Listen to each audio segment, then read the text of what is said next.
Orang yang cinta kepada Allah dengan semurni-murninya cinta, kalau dia mencari dunia, pasti dunia itu mendatangkan pahala baginya di akhirat. Kalau dia menghadap manusia, pasti itu mendatangkan pahala baginya di akhirat. Nah, jadi itu maksudnya perkataan Abu Bakar Siddiq ini. Jadi jangan diartikan perkataan Abu Bakar ini sesuai dengan lafaznya, dengan kalimatnya. Kan kalimatnya, siapa yang murni cinta kepada Allah, niscaya yang demikian itu melalaikannya dari mencari dunia. Ini kadang makan lagi, kadang minum lagi, maulah kayak itu. Kadang itu. Dan meliarkannya dari semua manusia. Lawan bini kada tahu lagi, anak kada tahu lagi, mengaji kada lagi, karena ada orang kan guru manusia juga kan. Nah, jadi tafsirnya macam itu.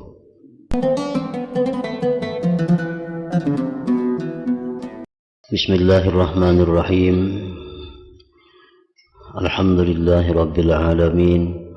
Wa bihi nasta'in ala umurid dunya waddin. Wassalatu wassalamu ala ashrafil anbiya'i wal mursalin Sayyidina Muhammadin wa ala alihi wa sahbihi ajma'in. Makna perkataan Imam Al-Ghazali rahimahullah wa nafa'ana bi'ulumih. Abu Bakar Siddiq radhiyallahu ta'ala anhu, beliau berkata,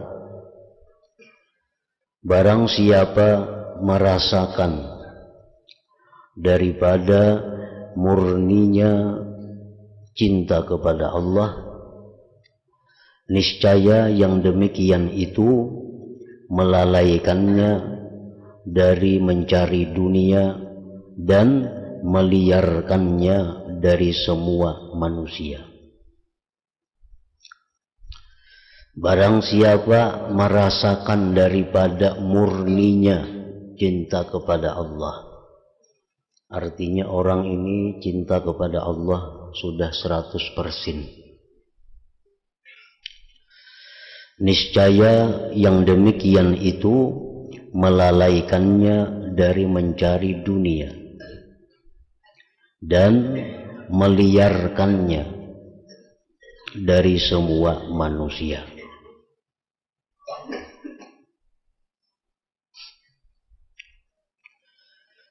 Setiap kali Al-Quranul Karim dan hadis-hadis Rasulullah Sallallahu Alaihi Wasallam dan perkataan para ulama, para aulia, para sahabat Nabi tentang dunia, maka dunia yang dicela itu adalah memang dunia yang mazmumah, yang dicela. Karena dunia itu menurut Imam Al-Ghazali rahimahullah, dunia itu ma qablal maut, sesuatu yang sebelum mati itu disebut dunia. Makanya rancak orang mati meninggal dunia. Artinya kalau nya hidup belum meninggal dunia. Nah, pengertian dunia itu adalah sesuatu yang sebelum mati. Apapun yang kita lakukan sebelum mati itu ngarannya adalah dunia. Nah, oleh karena itu dunia ini dibagi oleh para ulama, ada 3 macam pembagian dunia. Ada dunia mazmumah, dunia yang tercela. Ada dunia mubahah, dunia yang dibolehkan. Ada dunia mahbubah atau mahmudah, ada dunia yang dipuji. Nah, apabila ada Al-Quran, hadis-hadis, kalam-kalam aulia yang mencela dunia, itu tujuannya adalah kepada dunia yang pertama, dunia yang mazmumah, dunia yang memang tercela. Nah, dunia yang tercela itu adalah sesuatu apapun yang mengakibatkan kita disiksa sesudah mati. Apapun yang menyebabkan kita disiksa sesudah mati, itu ngarannya dunia yang tercela. Perbuatan-perbuatan maksiat contohnya. Nah, ini dunia yang dicela. Orang yang melakukan riba, orang yang melakukan kezaliman, orang yang melakukan maksiat-maksiat, itu dunia yang dicela. Karena orang ini kalau mati akan mendapat siksa dari Allah Ta'ala.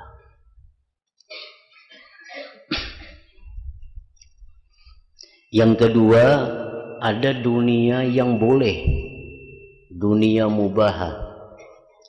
Dunia yang boleh itu adalah sesuatu yang tidak mendatangkan siksa dan tidak mendatangkan pahala sesudah mati. Nah, sesudah mati orang ini kadang mendatangkan pahala kepadanya, kadang mendatangkan siksa. Maka perbuatan-perbuatan itu disebut dunia yang mubahah, yang dibolehkan. Nah, dunia yang dibolehkan ini apabila akhirnya membawa kepada yang tercela, membawa kepada maksiat, maka dia menjadi dunia yang tercela. Dunia yang dibolehkan ini apabila membawa kepada pahala sesudah matinya, maka itu dunia yang dibolehkan ini menjadi dunia yang terpuji, yang mahmudah. Contohnya antara lain adalah harta benda yang halal. Harta benda yang halal, perhiasan-perhiasan duniawi yang halal, kelezatan-kelezatan duniawi yang halal. Nah, itu dunia yang mubah. Sesuatu yang halal ini tergantung akibat. Apabila akibatnya membawa kepada dosa, maka itu jadi dunia yang tercela. Apabila akibatnya membawa kepada pahala, maka itu jadi dunia yang terpuji. Apabila kadang membawa akibat apa-apa, tetap menjadi dunia yang mubahah, yang dibolehkan. Itulah yang dimaksud dengan Al-Quran, wala tansa nasibak minad dunya, wala tansa nasibak minad dunya. Jangan kau lupakan bagianmu dari dunia. Ini orang terlalu sibuk dengan ibadah kepada Allah. Terlalu sibuk sehingga habis waktunya hanya untuk ibadah. Allah menurunkan ayat wala tansa nasibak minad dunya. Jangan kau lupakan bagian engkau dari dunia. Nah, ini dunia yang mana? Dunia yang mubah, dunia yang dibolehkan itu. Nah, yang ketiga, dunia yang mahmudah, dunia yang dipuji. Dunia yang dipuji ini adalah dunia yang mendatangkan surga sesudah mati. Seperti sembahyang, zakat, ibadah-ibadah lain yang kita lakukan sewaktu hidup ini dunia mahmudah, dunia yang terpuji ngarannya. Nah, jadi perkataan Abu Bakar Siddiq radhiyallahu an tadi, barang siapa merasakan daripada murninya cinta kepada Allah, niscaya yang demikian itu tidak melalaikannya dari mencari dunia. Niscaya yang demikian itu melalaikannya dari mencari dunia. Nah, kalau orang sudah sibuk dengan kekasihnya, orang yang sudah hatinya sepenuhnya mencintai Allah, maka orang ini kada akan lagi ada kesempatan untuk mencari dunia. Dunia yang mana? dunia yang dicela tadi dan dunia yang mubah, kecuali sekedar diperintah Allah, mencicipi dunia sekedar yang disuruh Allah, seperti wala tansa nasibaka minad dunia tadi. Karena apabila kita berpaling daripada orang yang kita cintai, tetapi karena perintah yang dicintai, maka itu hukumnya adalah berhadap kepada yang dicintai. Nah, bila mana kita berpaling dari orang yang kita cintai karena disuruh yang dicintai, maka itu adalah berhadap kepada yang dicintai. Contohnya, ini orang berhadapan dengan kekasihnya. Dalam hal ini adalah Allah Subhanahu wa Ta'ala. Ibadah, membaca Quran, zikir, sembahyang. Nah, lalu ujar Tuhan, si fulan, itu ikam ada bisi bini, kumpuli bini ikam. Kumpuli bini ikam. Lalu dia tinggalkan sajadahnya. Dia tinggalkan Qur'annya, dia tinggalkan zikirnya, lalu dia menghadap bininya. Nah, menghadap bini ini karena perintah yang dicintainya, maka itu hukumnya tetap adalah berhadap kepada yang dicintainya.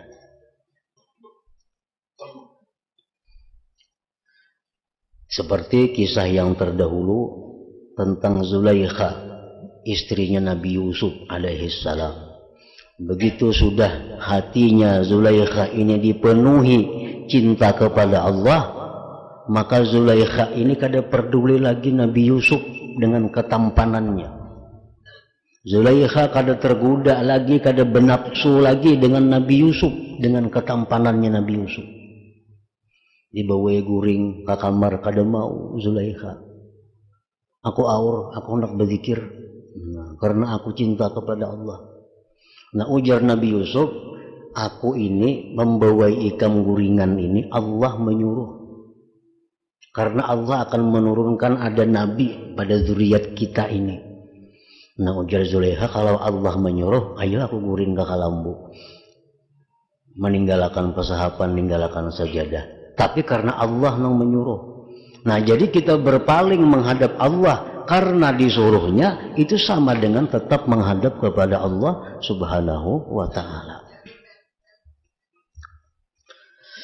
Nah, jadi artinya ujar Abu Bakar tadi, siapa yang hatinya sudah murni cinta kepada Allah, maka dia lalai daripada mencari dunia. Dunia yang mana? Dunia yang dilarang, dunia yang tidak diperintahkan. Dunia yang tidak diperintahkan.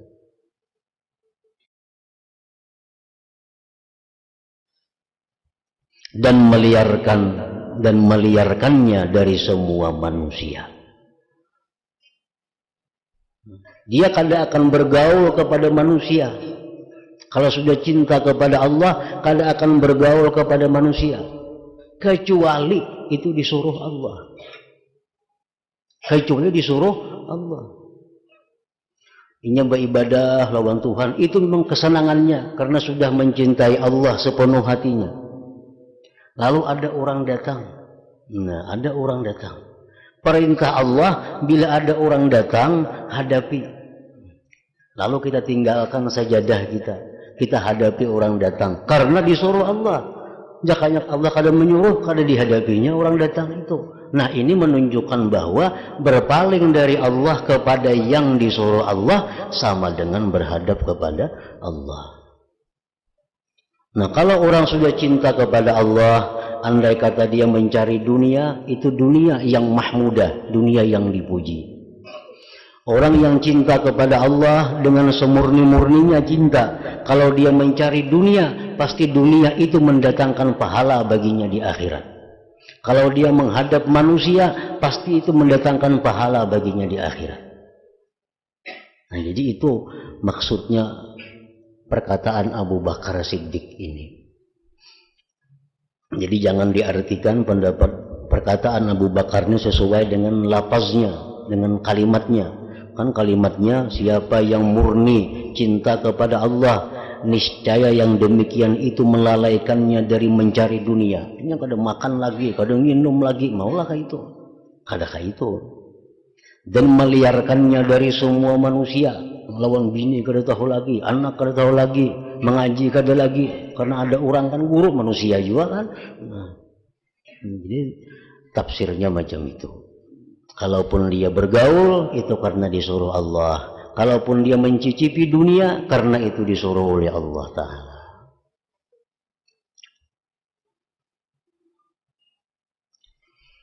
Mutarrib bin Abu Bakar berkata, orang yang cinta itu tidak bosan dari berbicara dengan kekasihnya.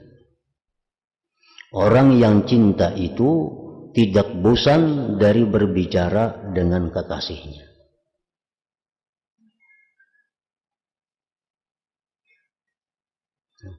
Apabila kita ada merasa bosan dengan zikir, apabila kita ada merasa bosan dengan membaca Al-Quran, maka itu menunjukkan bahwa Allah Ta'ala itu belum menjadi kekasih kita sepenuh hati. Sebab kalau kita cinta kepada Allah, pasti kita kada akan bosan berbicara kepadanya, mengadu kepadanya, berkeluh kesah kepadanya.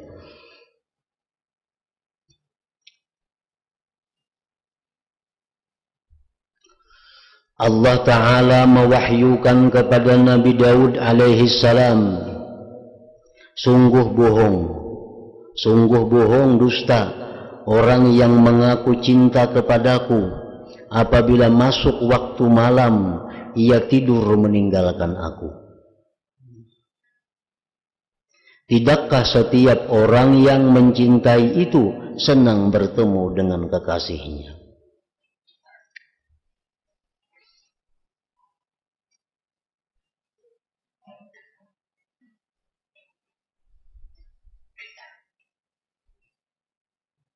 Orang mengaku cinta kepada Allah, maka orang ini dianggap bohong apabila dia tidak ada menggunakan malamnya itu untuk munajat kepada Allah.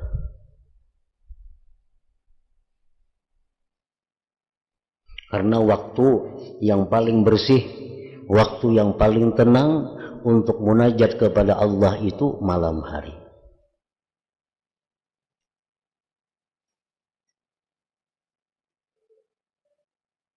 Nah, oleh karena itu para ulama banyak yang mengatakan mana lebih baiknya siang dan malam. Mana abdalnya siang lawan malam itu. Nah, para ulama ada yang mengatakan bahwa lebih abdal malam daripada siang. Di mana kehebatannya malam daripada siang itu? Pertama, malam itu ada ngaran Lailatul Qadar. Ada kalau malam Lailatul Qadar jar, adalah siang Qadar kada terdengar. Nah, ini menunjukkan bahwa malam lebih utama daripada siang. Yang kedua bahwa Allah Ta'ala setiap tengah malam turun menawarkan kepada hambanya rahmat-rahmat yang akan dibagikannya malam. Nah, jadi malam ini waktu yang mulia untuk bertemu dengan Allah. Kalau orang yang cinta kepada Allah pasti menunggu akan datangnya malam itu. Kalau ingin mengaku cinta kepada Allah, malamnya guring, itu menunjukkan pengakuannya kada bujur, artinya cinta kepada Allah.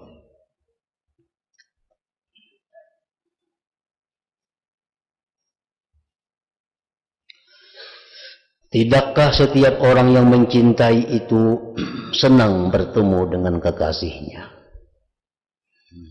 Tidakkah setiap orang yang mencintai itu senang bertemu dengan kekasihnya? Nah, Allah Ta'ala pada waktu tengah malam sampai subuh itu membuka hijab kepada orang-orang yang ingin bertemu kepada Allah. Mulai tengah malam sampai subuh Allah membuka hijab membuka dinding, membuka pintu siapa-siapa yang hendak bertemu kepada Allah. Nah, orang-orang yang pecinta Allah tentu merindukan waktu di mana Allah membuka pintu untuk berjumpa itu.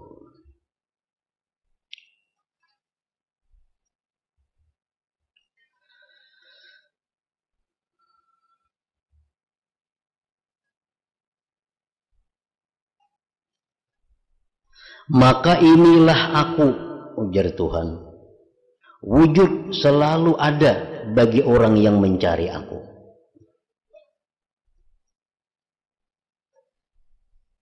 Maka inilah aku, wujud selalu ada bagi orang yang mencari aku.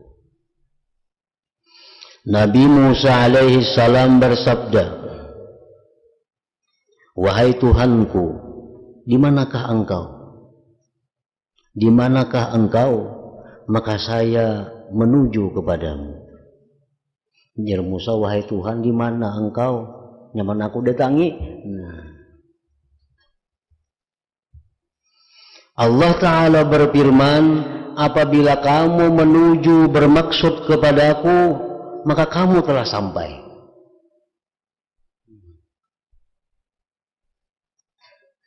Ujar Tuhan, bila ikam tuh sudah menuju kepadaku, tuh sampai sudah. Sudah sampai.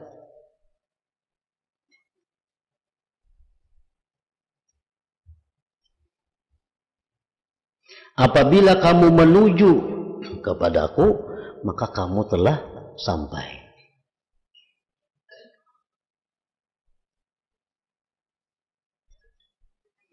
Nah, demikian halnya orang-orang yang ingin ma'rifatullah, orang-orang yang ingin sampai kepada kedudukan ma'rifat lawan Allah. Nah, begitu kita mulai berjalan, itu sudah sampai sebenarnya. Sudah sampai. Kita ini hendak ma'rifat lawan Tuhan. Hendak ma'rifat lawan Tuhan. Lalu kita mengaji. Nah, kita mengaji ilmu ma'rifat. Lalu kita mengamalkan amalan-amalannya. Menghindari pantangan-pantangannya. Nah, itu sudah sampai sebenarnya. Sudah sampai. Itu sudah sampai. Asal kita bergerak. Asal kita bergerak. Namun kita dalam hati aja, aku ini hendak benar ma'rifat lawan Allah. Dalam hati nih, hendak ma'rifat lawan Tuhan. Tapi di hati aja, kada ada gerakannya. Nah, itu berpahala juga, dibalas Tuhan satu pahala. Satu pahala. Tapi kalau sudah kita bergerak, nah, cari gurunya, belajar, apa nonja guru, diamalkan, guru jangan, dijauhi. Nah, itu sudah sampai ya sebenarnya. Sudah sampai. Sama kita di rumah umpamanya. Kalau kita berniat, aku hendak naik haji. Berniat hendak naik haji. Nah, itu kita sudah ditulis Tuhan pahala satu. Karena berniat kebaikan itu dapat pahala satu. Nah, lalu kemudian sesudah kita berniat itu, lalu kita berusaha berangkat haji. Beberapa langkah keluar dari rumah menuju haji ini mati. Ditulis Allah hajja sebagai orang yang haji. Nah, ditulis Allah sebagai orang yang sudah haji. Kenapa? Karena orang ini ada niat sudah dan ada gerakannya. Nah, makanya tadi kalau kita menuju kepada Allah sampai. Cuma sampainya bisa sekarang, bisa kena imbah mati. Bisa sekarang disampaikan, bisa kena imbah mati dikumpulkan bersama orang-orang yang sudah sampai kepada ma'rifat lawan Allah Subhanahu wa ta'ala.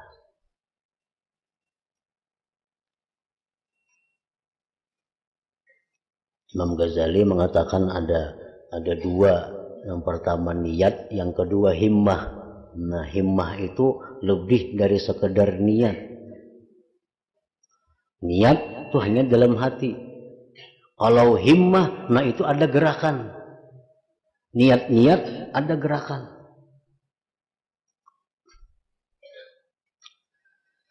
Jar Nabi, apabila dua orang mukmin, bila dua orang muslim bertemu dengan membawa kedua pedangnya, dua ekong muslim membawa dua pedang, saya kung bawa tumbak, saya kung bawa karis, bakalahi, bakalahi. Fal qatil wal maqtul finnar. Nang membunuh dan dibunuh masuk neraka. Enggak sahabat, wahai Rasulullah, nang membunuh itu kan neraka, itu akur aja, nya membunuh. Tapi nang dibunuh ini kenapa ke neraka? Nah, karena dia ada himmah untuk membunuh, tapi tidak huluran. Ada himmah untuk membunuh, tapi kada sempat. Buktinya apa? Membawa karis, membawa pedang. Berarti ini ada himmah. Jakanya di rumah aja, aku kena bertemuan si anu tuh kubunuh. Bertemuan esok kena kubunuh dalam hati nih. Nah itu kada ditulis Tuhan lagi dosa kada. Tahu-tahunya begitu keluar rumah hendak ke masjid kah, dibunuh orang. Nah ini kada apa-apa, ini mazlum, orang yang dizalim. Nah membunuh aja nang masuk neraka karena ini kada ada himmah, kada ada himmah. Tujuannya nak ke masjid. Jakanya membawa pedang turun, nah hendak bakalahi. Sama halnya orang hendak mencuntan, aku nak mencuntan rumah si fulan. Belum ditulis Tuhan lagi itu dosa, belum lagi. Begitu sudah turun dari rumah, nah, membawa linggis sudah, yang menyungkil lawang orang, membawa macam-macam sudah turun. Hanya selangkah pada rumah, mati. Nah, ini mati sebagai maling, mati sebagai pencuri. Kenapa? Sudah ada himmahnya, sudah bergerak, cuma kada sampai. Ya tadi al-qatil wal maqtul finnar, yang membunuh yang dibunuh di dalam neraka. Jadi asal kita ada himmah, ada niat, ada gerakan untuk ma'rifat lawan Allah, sampai. Ujar Tuhan kepada Nabi Musa, apabila kamu menuju kepadaku, maka kamu telah sampai. Menuntut ilmu, hendak ma'rifat lawan Tuhan. Tuntut dia ilmu, amalakan amalannya, zikir sekian, ini sekian, amalakan, yang dilarang dijauhi. Mati, nah, sampai sudah. Diberi Tuhan kedudukan orang-orang yang ma'rifat kepada Allah Ta'ala.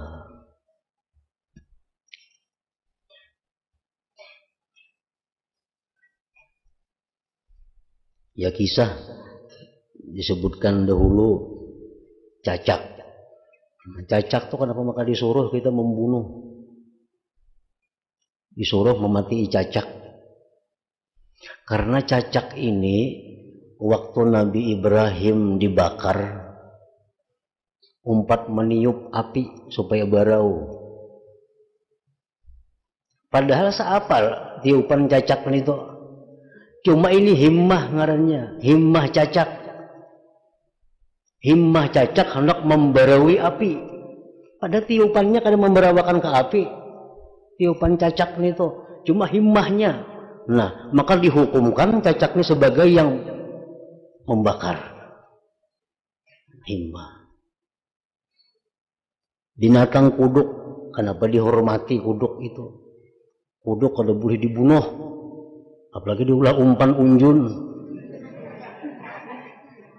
Kada boleh.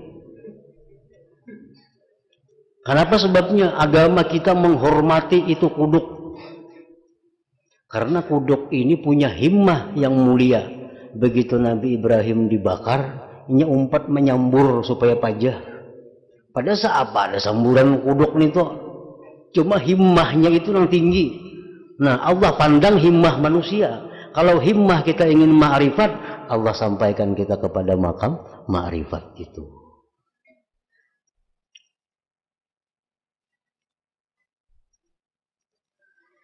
Yahya bin Mu'az berkata, barang siapa mencintai Allah, niscaya ia membenci dirinya. Barang siapa mencintai Allah, niscaya ia membenci dirinya. Nah, kayak apa nih itu? Bila orang cinta lawan Allahnya, muar lawan dirinya seorang. Kenapa muarnya? Diri ini kada tahan, hati masih hendak. Ini nah, masih rame lagi berzikir nih, mata mengantuk bana sudah kan beri muar-muarnya diri nih. Masih rame lagi bersalawat lawan Nabi, tapi awaknya kada menyandang lagi. Nah, makanya orang yang sudah cinta kepada Allah itu, dia benci kepada dirinya. Karena dirinya ini menghalanginya daripada terus-menerus berasikan dengan Allah Subhanahu wa Ta'ala. Barang siapa mencintai Allah, niscaya ia membenci dirinya.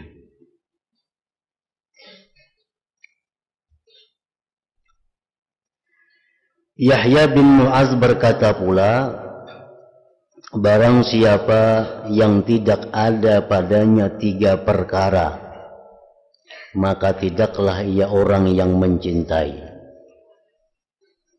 3 macam nih kada ada pada diri kita, berarti kita kada mencintai Allah.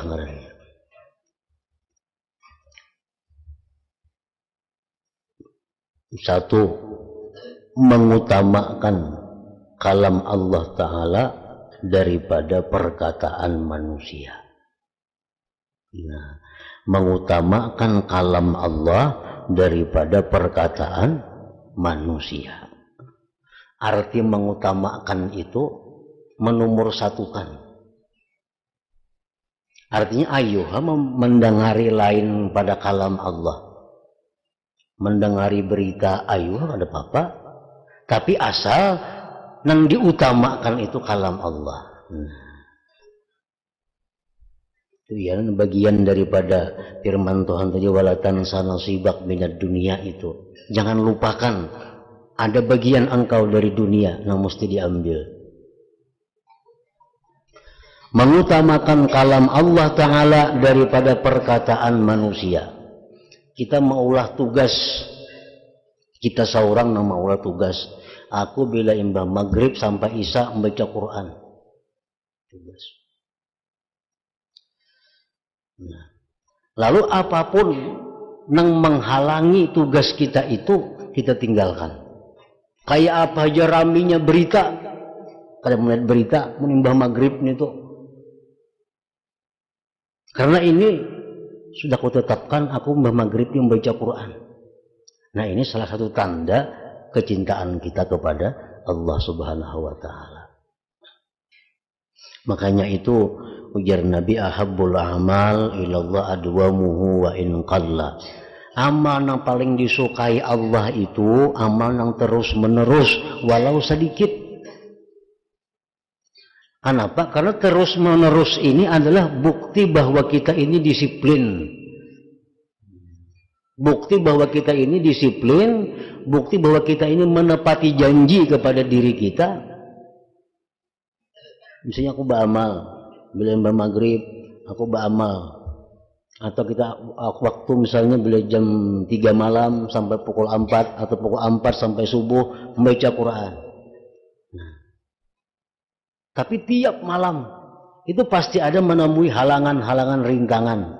Nah, di situ diukur kecintaan kita kepada Allah. Bila kita cinta kepada Allah, kita pasti akan meneruskan apa yang sudah kita tetapkan itu. Jika ibaratnya makhluk manusia ini ngasih pulang itu sudah kebiasaan datang ke rumahku ini jam 3. Nah, jadi disiapakan sudah tuh. Disiapakan ini itu jam 3 datang. Karena esok jam 3 datang. Ini disiapakan pukul 3, orangnya kada datang. Nah, makanya Allah tuh kada katuju amalan tuh berubah-ubah jam.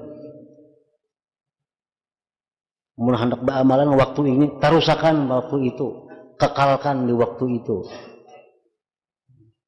Karena setiap waktu itu ada malaikat-malaikat yang mengawal waktu itu. Mengutamakan kalam Allah Ta'ala daripada perkataan manusia. Yang kedua, mengutamakan bertemu Allah Ta'ala daripada bertemu makhluk. Mengutamakan bertemu Allah daripada bertemu makhluk. Nah, kita berzikir, kita sembahyang, itu bertemu Allah. Mengutamakan ibadah daripada khidmat, melayani kepada makhluk. Merupakan mengutamakan ibadah daripada khidmat, melayani kepada makhluk. Jadi ibadah itu mesti diutamakan daripada segala-galanya. Karena ibadah itulah pokok dasar diciptakannya manusia. Tidak aku ciptakan jin dan manusia melainkan untuk beribadah kepadaku. Jadi Allah menurunkan kita keamanan, Allah menurunkan kita kedamaian, Allah menurunkan kita rezeki, Allah menurunkan kita duit, itu untuk ibadah. Untuk ibadah. Duit itu diulah oleh Allah sedemikian rupa supaya apa? Duit itu gunanya menjaga diri supaya tetap beribadah.